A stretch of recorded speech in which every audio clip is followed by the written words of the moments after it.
How to get back archived posts on Instagram. Well, if you want to get back archived posts on Instagram, simply open up Instagram first.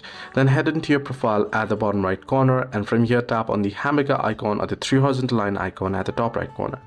Once under settings and activity, you'll be able to see archive option under how you use Instagram. Tap on it, and then you can see post archive. If you are not under post archive, tap on that header at the very top, and you'll be able to see stories archive, post archive, like archive, and quick snap archive.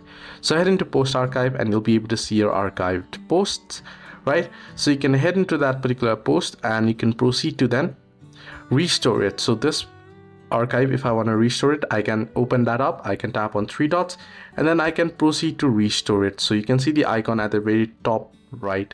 Tap on it and it'll be restored. So it's simple and easy. Hope this video was helpful. To like and subscribe, and do not forget to leave the comments down below if you have any further issues as well.